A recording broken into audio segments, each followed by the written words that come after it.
I got laryngitis just so I wouldn't have to follow that act.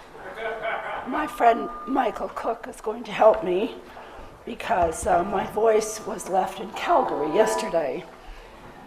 So Michael, which part do you want to do? Well, this is going to be a bit unusual for you and very hard, but I think you should step to one side. So.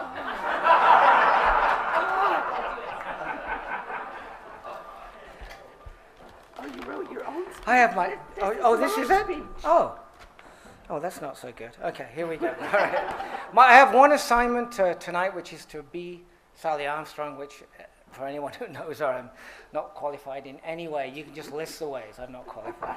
But here I am, and Sally would like me to give her speech, and I will give it in the role of... the way you want. Yeah, the way I want. So here's what Sally would like to say. She would like to say, for those of you who think print is no longer in fashion, this is her words, I draw your attention to Lisa Laflamme's purse tonight. If she would hold it up, please. It is a wonderful purse, and it is the news section of a newspaper that is very close to your heart. And you know which one it is, Madam Premier, I'm speaking to you. Hanging out with John, this is Sally now, hanging out with John Honderich at lunch, or at the ballet for that matter, is never about food or about ballet. It's always about news. Whether the Blue Jays or Kathleen Wynne, the TTC or ISIS, if you really want to get John Honderic's attention, you ought to stick to the headlines. Or better yet, a story that takes you much further than a headline. He could have been a lawyer, can you imagine facing him in court? Or a wealthy dilettante, or a philanthropist. He's certainly the last one. But it was the sound and sight and smell of the newsroom that captured John Honderich. Everyone knows already his legendary rise from the copy boy who fetched coffee for reporters. You know what? He fetched coffee and pizza. He did the midnight run, and he fetched other substances, which if Mr. Butts' boss gets his way, will be legal about a year from now. That's not bad as an insert, is it? That was pretty good, yeah, just saying, you know. But, by the way, Gerald put that in. I'm just telling you now, okay? But not everyone knows that this man who sits on corporate boards and attends all the best parties and opera and ballet opening nights is happiest, and he is happiest, when he's in the newsroom. And some would say that Michael Cook is very patient with his presence and never... especially when there's a breaking story and he's able to give lots of advice in how to treat it with a great style. But you know, you all know, as I'm reading right here, I'm reading the whole thing, as Sally would say, when you have 30 seconds to make the right call. John Honderich kept the title editor while publisher because John says, he didn't want to lose contact with the newsroom. And this was not entirely popular with Michael Cook's three predecessors. But Honderich would say, it's the heart and soul of the place. The newsroom, he would say, the rush of the newsroom is like an addiction. And many of the people in this room, I'm looking at you all, know that addiction. John is a news junkie. In fact, if you really want to win John's attention, you tell him something in the wide world of news that he didn't know before. I remember... Conrad, I've told you, don't do... Oh, I'll tell him. He says, congratulations. I remember, that wasn't bad, come on. I mean, not bad, come on. Very good. I remember after one of John's reporters was badly injured on assignment, asking him how it played out from the point of view of the star. And John told me at length about phoning Foreign Affairs at 3 o'clock and what they said and what the action was taken. And John told it like a whodunit, like a novel, like a news story, every fascinating detail. And that's what news junkies do. They get the flavor of the whole story and they take you with them to the scene. John has had his share of honors. My personal favorite is the Doctorate of Sacred Letters from the University of Toronto. I would give a lot to hear the discussion around awarding John Honderich the Sacred Letters, and so would I. Just saying. And numerous other accolades, including the Order of Canada, which, if you look at his left lapel, of course, he's wearing tonight. But the ones John most loves were not about him. They're about an act of courage and excellence. It was about Paul Watson getting the Pulitzer Prize. In vintage Honderich style, John tells the story about climbing the bazillion steps into Columbia University in New York City, sitting with Paul, who was one of 3 nominees, and then waiting and waiting and waiting, and then hearing the amazing news that Paul had won, the only Canadian journalist ever to receive this honor. And John Honderich remembers thinking at the time, it doesn't get better than this. John Honderich has a passion for newspapers and the idea that a newspaper is a public trust. He was raised with the Atkinson principles being etched into his brain, and people like Walter Gordon and Duncan McPherson and Joey Smallwood and Charles Templeton at the door, his door. Today he admits it wasn't your average upbringing, but it was infectious. John became editor the day after his father stepped down as publisher. And this is an important sentence, and I'm just going to say this, they are the only father and son team ever to be named to this Canadian News Hall of Fame.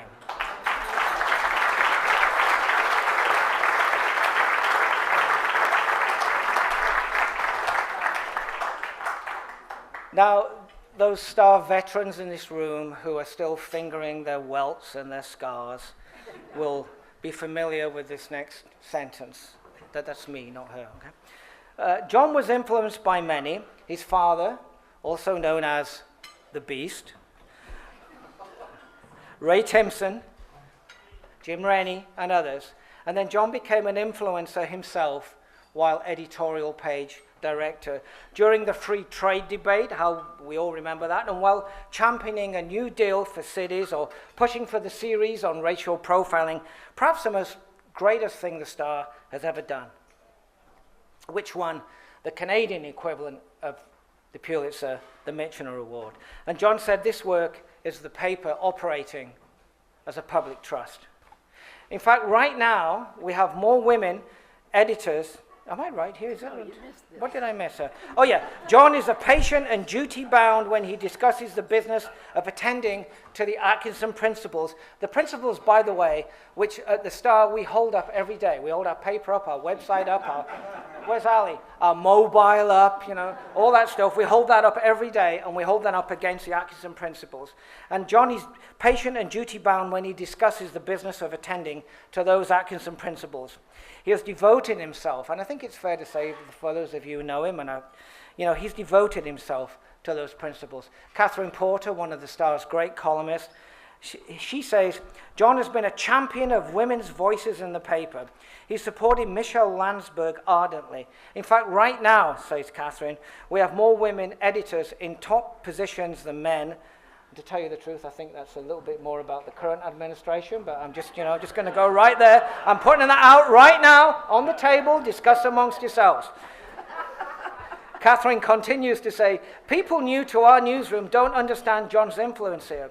Most of you were present when Alison Uncles, a woman, a fantastic, beautiful editor of the Star who left 5 weeks ago to go to Maclean's. Alison Uncles said, here's what she said. I was in the newsroom when she said it. Alison Uncles said, this is your speech, but her words, me saying it, it's a bit complicated. Stay with us. Here are the quotes. You hate them, but here they come.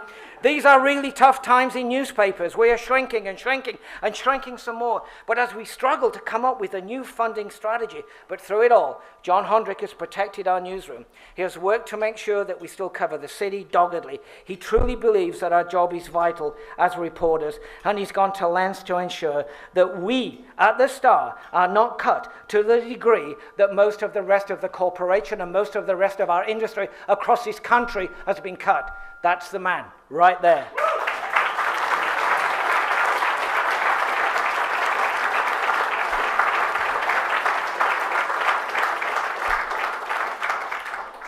That's pretty good. Lest this starts sounding like a eulogy, we can remember that John Honderic's ride through his career wasn't without being wounded or tripped or shot here and there by the slings and arrows, our business is here too. Did you write this? By the slings and arrows, our business is here too. Okay? He's come back. Oh, I like that as a story. His comeback as chair of the Torstar board includes his all-time... Actually, you wrote this, not me. This is great. His comeback as chair of the Torstar board, I love this, I'm going to say it slowly, board includes his all-time best coup. In a minor way, snagging John Cruikshank for the Star. I didn't say mine. Oh, okay, sorry. In one way, snagging John Cruikshank for the Star, and then the triumph of all time, bringing Michael Cook with him. This is fantastic. There is a quote from H.L. Mencken, a legend of a newspaper man. You know him. Print. Oh, what is it? What's the line, darling? Here we go. You can do it. Oh, there you go. Okay, here's the line. I'm so sorry.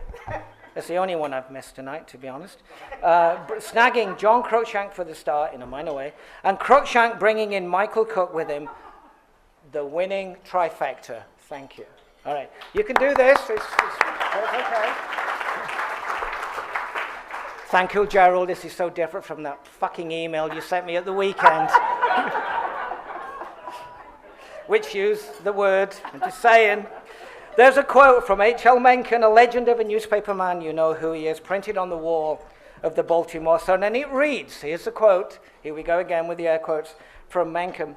As I look back over a misspent life, I find myself more and more convinced that I had more fun doing news reporting than in any other thing I've done or any other enterprise. It really is the life of kings. And Mencken's remark makes me think of you, John, because you have done anything. You could have done anything. You could have done anything, John, but you chose this life. It is a calling after all. John Honderich is the maestro of our newsroom, the newsroom, and now a star in the Canadian News Hall of Fame. Congratulations, John Honderich.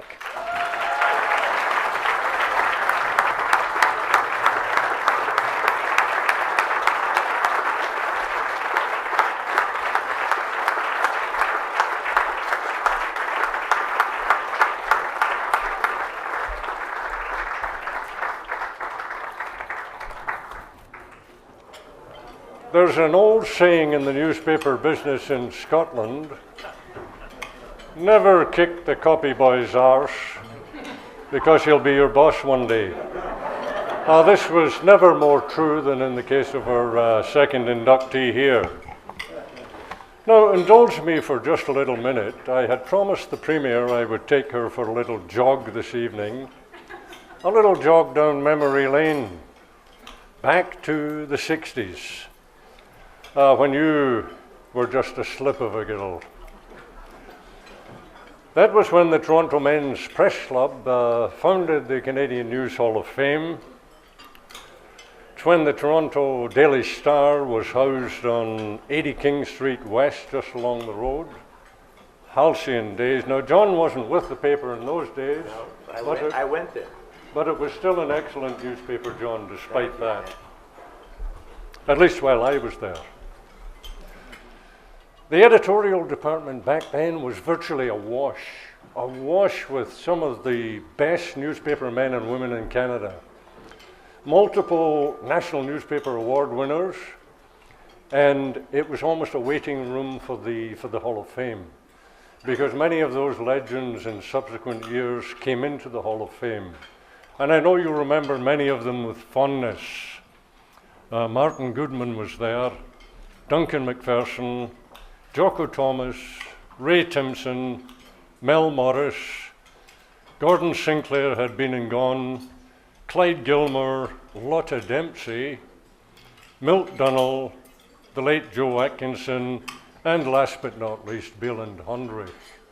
And as John says, this is the first and probably the last time completing a father and son duo in the Hall of Fame.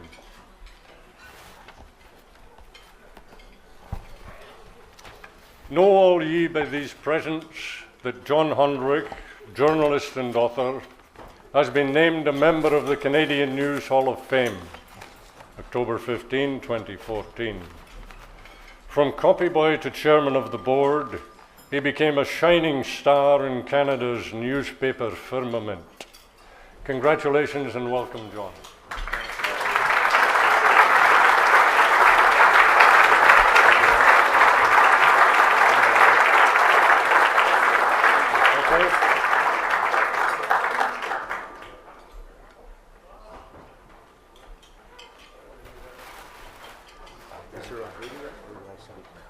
Okay, we're going to show a short video, and then John will have an opportunity to respond. Thank you. When I think of John Honderich, I think of integrity. I think of somebody who's a straight shooter. For me, John is the consummate journalist. He has an enthusiasm for this business that is beyond anyone's I've ever met. I think big voice, big ideas, big personality, and a big heart. He is being inducted into the News Hall of Fame, and if I know a journalist that is known across Canada who deserves it, is John Honderich. So the thing about John is that he has this wicked sense of humor, and I think that's what I love about him most. In fact, I would say just wicked, and in the best possible way. It's like a bow tie. You can't do it perfectly. It's got to be just a little bit askew, so you know it's hand-tied, right?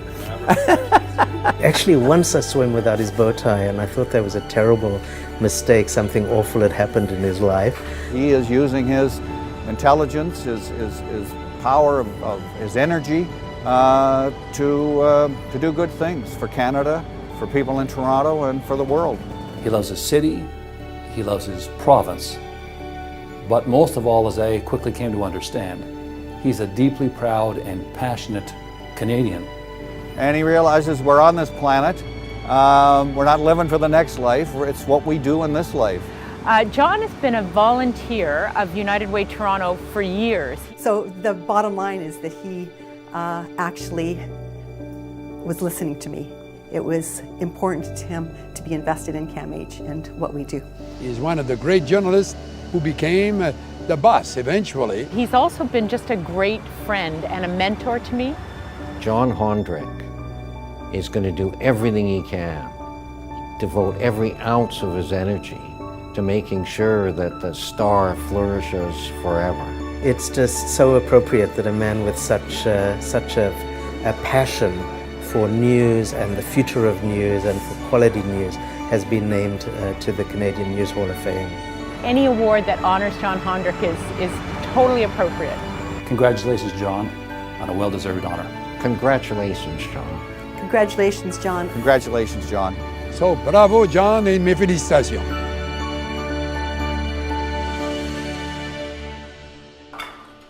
This is certainly better than a funeral. Madam Premier, wonderful to have you here. It's a wonderful night to be here. I love the buzz in the room and the people who are here in the sense of a celebration of journalism and what really matters.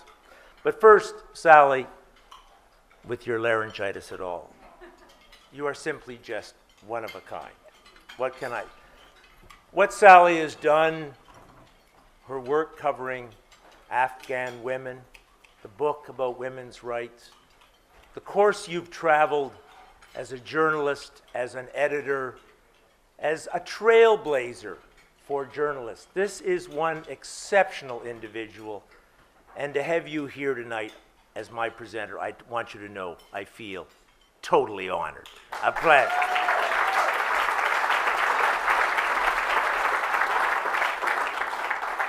And to the reader as well. He might even have a career as a newspaper editor, I don't know, but he reads very well. Not in broadcasting. Wouldn't you know Lisa would have the final word on that one. To my friend and my co-honoree, Craig Oliver, man, have we traveled many roads together. I think Craig and I have the distinction of being the only two Canadian journalists who did what I call the trifecta of election campaigns. Joe Clark, 1979, the resurrection of Trudeau in 80, and then we went on to cover Ronald Reagan, and you've heard Craig talk about Ronald Reagan. I mean, Craig, who could ever forget on the Reagan campaign? People will not, you can't make this up. Nancy Reagan would bowl an orange down the center of the campaign trail as Willie Nelson was singing On the Road Again every time Ronald Reagan took off on a campaign stop. The other memory I have, people think of Mulroney perhaps as being the father of free trade. They forget, and we used to do that. In the 1980 campaign, Ronald Reagan spoke of something called the North American Accord. And we used to go, Susan Reiser, you and I, the three Canadians who used to get on the planes, and ask Richard Allen, who was then the policy advisor, what does the North American Accord mean? And no one had any idea. But I want you to know that was the beginning in terms of the Americans thinking about, and Reagan ran on that. You have been a wonderful friend. The story the Premier's told of you on Parliament Hill will go down forever. It is that self-deprecating humor, Craig, that I've always loved about you. And I'm not going to say anything more. We had some wonderful, wonderful times together. And to the Hall of Fame, I want to thank you very much for this honor tonight. It is really something, not something that any of us look to, but it's really quite a humbling experience to be inducted in a Hall of Fame. And I want to thank you for your vote of confidence. And when I look down the list and I see all those star greats and I see people who have been part of it, I feel very honored to the core to be part of that list, and I wanted to thank you. But you know, it's really at moments like this, and they don't happen that often, when you have a tendency to sit back and reflect on what makes a career. And the first shock for me was doing the math, because it's been 41 years since that April Fool's Day when I first entered the doors of the Ottawa Citizen. And quite frankly, I can honestly say that I've had the ride of a lifetime. Not that there haven't been challenges, low points, and the rest, but I really think my life is summed up in that wonderful adage, choose a career you love, and you'll never have to work a day in your life. And that sums it up. And whatever success I might have achieved, and tonight's honor, when I look back at it, I thought, how do I reflect on what that's been? And there were 4 factors that I thought I might talk about briefly tonight in terms of my career. The wonderful people that I've had an opportunity to work with. Serendipity, chance. My family. And finally, the institution that I've had the great honor to work for. So let me first talk about my journalism travelers. When I started at the Citizen, and you've heard the stories of Copy Boy and all that, in 1973, I couldn't have asked for a better place to begin. When I walked through that door, I had absolutely zero journalism experience, not even a letter to the editor. But the newsroom of that day in the Citizen was full, lively, young, determined, ambitious reporters, many of whom came later to establish national reputations. The spirit of creativity in that newsroom was extraordinary. One of them, Carol Gore, who is here tonight. Others, Murray Campbell, Colin McKenzie, Rick Mackey. Quite a list. And also, my last city editor at the Citizen, lifelong friend, Charlie Gordon, and his wife Nancy, who are also here. I owe them so much. They gave me a shot. It was a fine introduction to journalism. The same applied to my mates in the Ottawa Bureau of the Toronto Star, which was my first job working for the Star, and three of whom are here this evening. Michael Benedict, Stephen Handelman, Peter Lloyd. This is the first job I had at the Star, and needless to say, when I walked in that door, my last name was well known. They would often say, what to make of this new import? But those three were spectacular, and the rest of the Bureau. My 4 years in that Bureau were amazing. I thank you all for the camaraderie, the professional support, and of course, the drinking. When I came back from a stint in Washington, I got my first job, management job, deputy city editor, working for the indomitable Marianne Shears. Then she was canary yellow. This was one tough, determined city editor who always demanded the very best. You can't get much better newsroom training than that. After that, I was business editor, working for one of the legendary greats of the Star, Ray Timpson, who's no longer with us. Anyone at the other end of a Ray Timpson inquisition, that famous finger that would come down, know only too well how one dreaded missing an obvious angle to a story or not following a lead. Man, was he tough, but simply the best. When I became editor and later publisher, I was able to work with an extraordinary group of journalists who served either as managing editor or editorial page editor, and they are all here, which is wonderful. The managing editors, they're at the table down at the end. Ian Urquhart, then Lou Clancy, who might now become the czar of Canadian journalism. Then Jim Travers, who's no longer with us. Then Mary Deanne Shears, who by that point had become fuchsia. And now Michael Cook and Jane Davenport. The editorial page editors, also here. Ian Urquhart, who was in that same role. Carol, spoke about earlier. Bob Hepburn. Haroon Siddiqui. And now Andrew Phillips. What an extraordinary roster to work with. Quite frankly, some of the great names of Canadian journalism.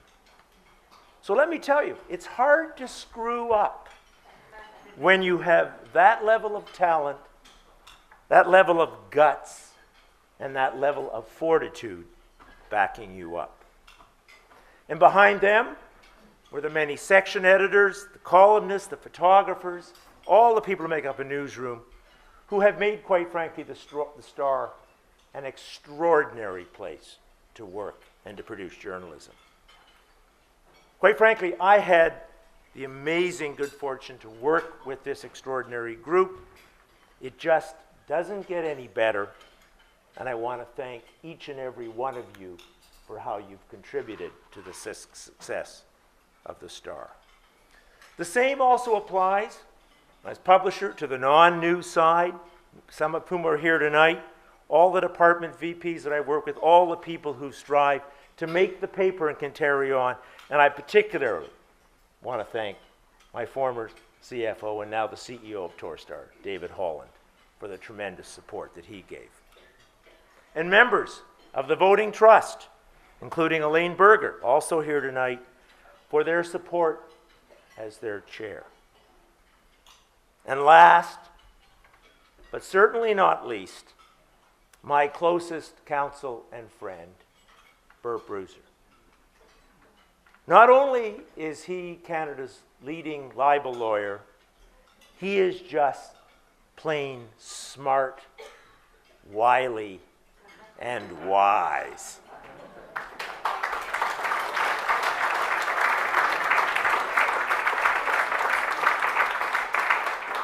As I often say, Bert gives new meaning to the phrase counsel.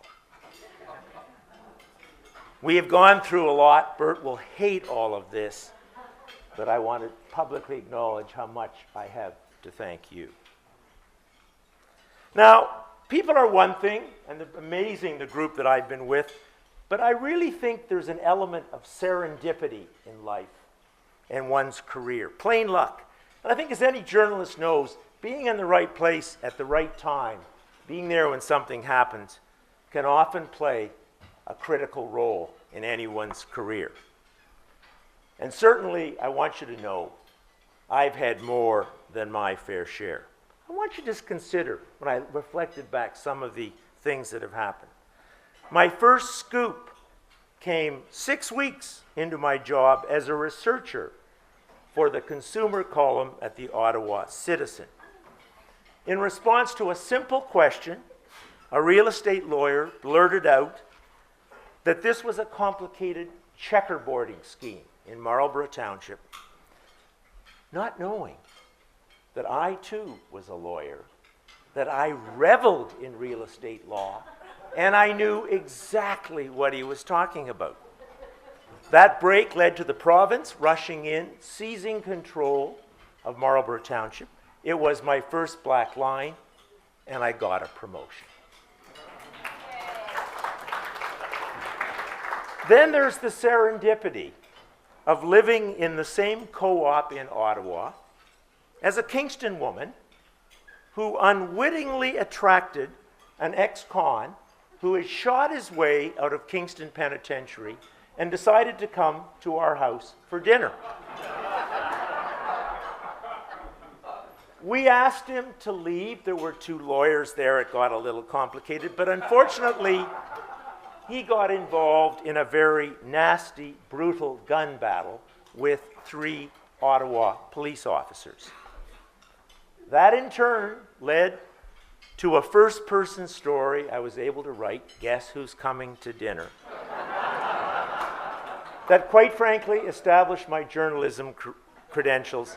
The story ran across the country. Or, just imagine this one. Lou Clancy, remember this. Having my Ottawa bureau chief, I'm now working at the Star, deciding to go on a bender the very day the Joe Clark government falls. This led to another sudden promotion.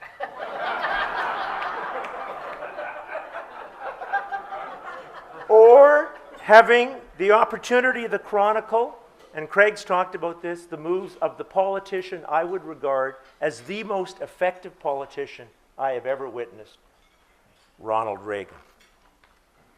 Or having Quebec to get involved in a great debate about its future, which led to a 5-year letter exchange that I had with Alain Dubuc, publisher or editor of La Presse. Or having Conrad Black deciding to set up a new newspaper in this city, thus creating a newspaper war for which I was able to get more resources for editorial. Or the final serendipity, this might strike you as being odd, having a crack-smoking mayor of Toronto.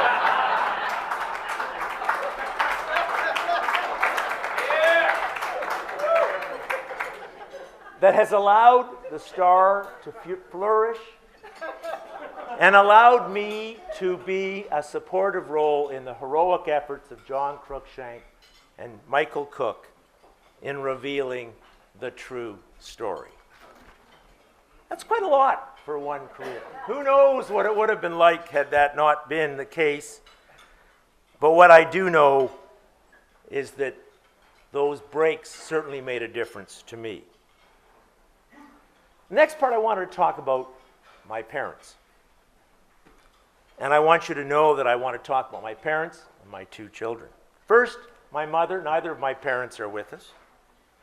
She was always my biggest booster, my greatest emotional support, and a constant in my early career. She was there with my father when he began his journalism career, both in Kitchener and later in Toronto. So she knew the ropes. She understood the games, the shifting demands, the allegiances, and the intrigue that go with being involved at the Toronto Star. She understood the paper, at least the paper of the 40s, the 50s, and the 60s, and she pushed me to do new things. Perhaps most importantly, I learned from my mother her emotional approach, my emotional approach to life, and how I would later engage and deal with people. She was my rock. And then, of course, my father. Life as the eldest child of a driving, ambitious perfectionist presented its own challenges. Then to choose to follow in his footsteps only served to complicate both our psychological landscapes.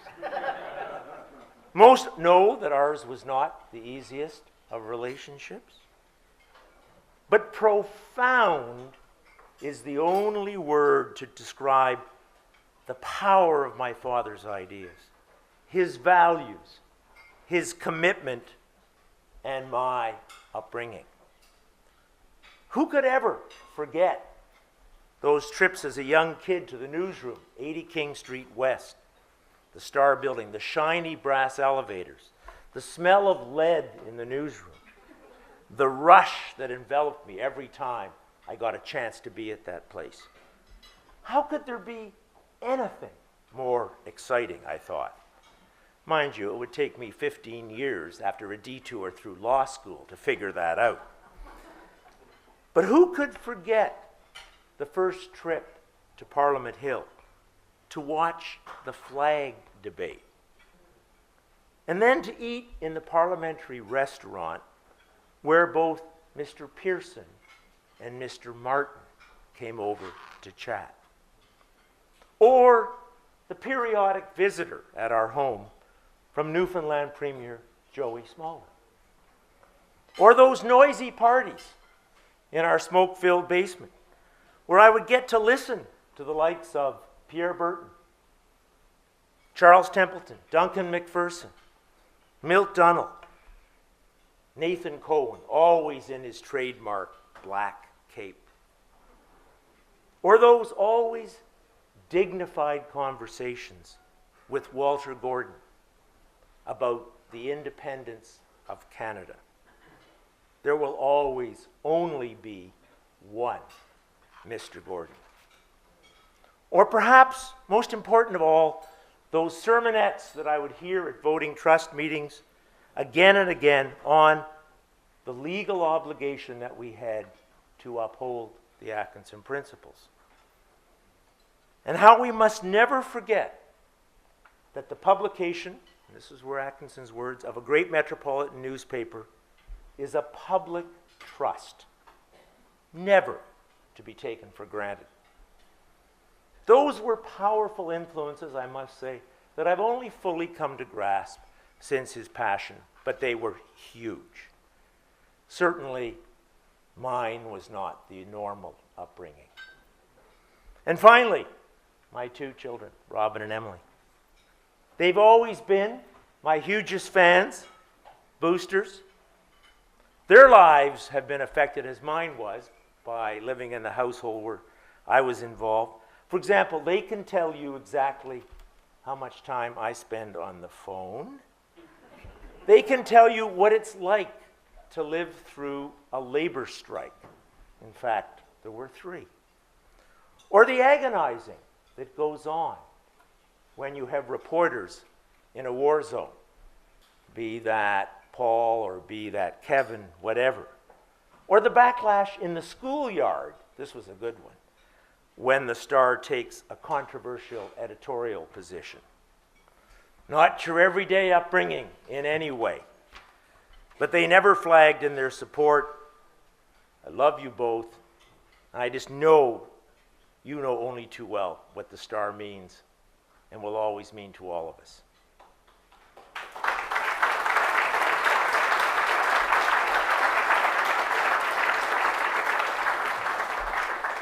Which brings me naturally to the institution that I've had the extreme good fortune to be associated with now for 38 years.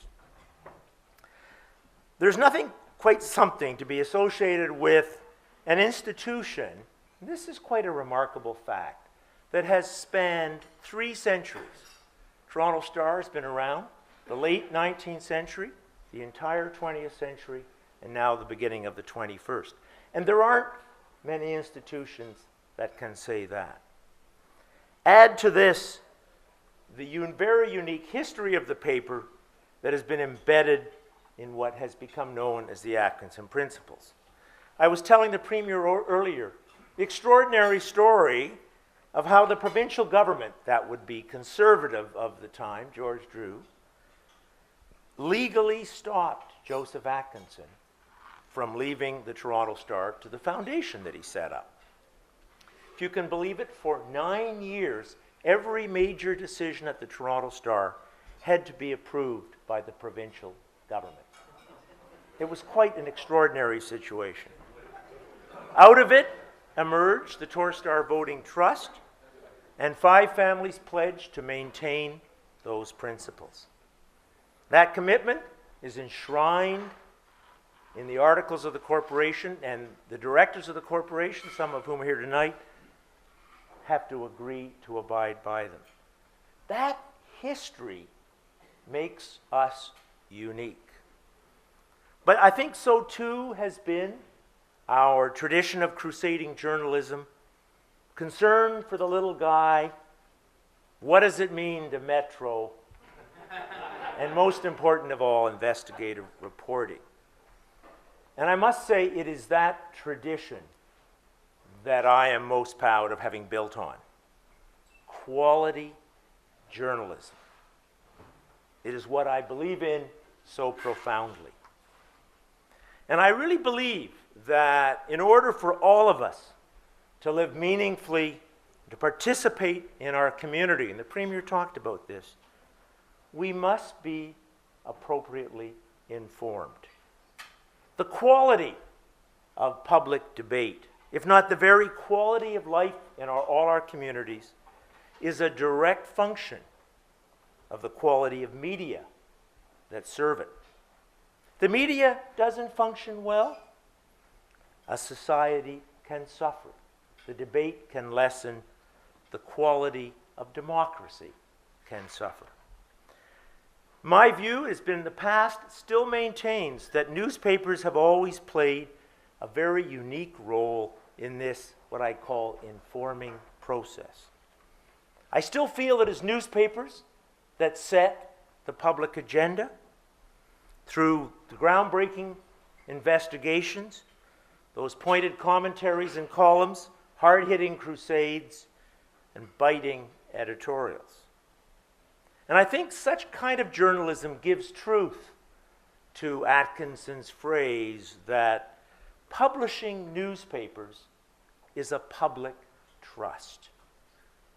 And when I look at the many crusades that the Star undertook in the period when I was there, such as the whole new look of the GTA, we gave it that name, the New Deal for cities, racial profiling in our police force, raising the minimum wage, exposing the travesties, charities, nursing homes, Aboriginal reserves, child welfare system, you can go on, and leading in this city what I call the dialogue on diversity.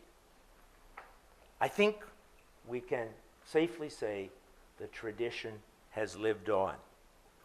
But as I stand here tonight, the future for such journalism looks cloudy at best. First, we all know newsrooms are being slashed, editorial budgets are being cut as newspapers continue to face the inexorable pressures from the internet. And second, and John wrote a magnificent piece on this, the audience for such journalism does not seem as great.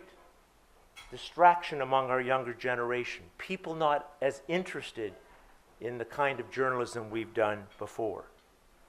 So I think the challenge for all of us as we honor quality journalism, and I take this as an honor of quality journalism, is to figure out where will such journalism be done in the future?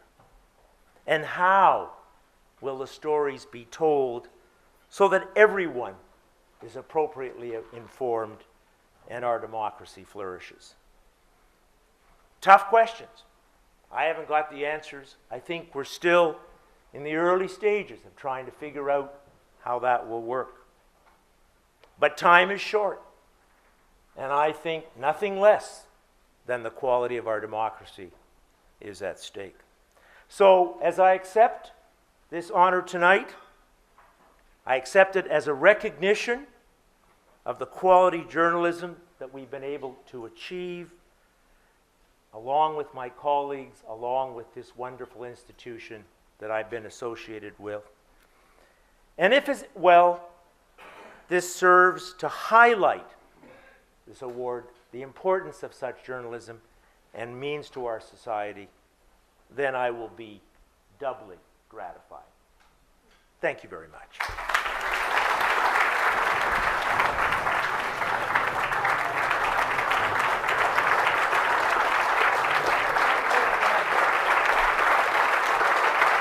Thank you.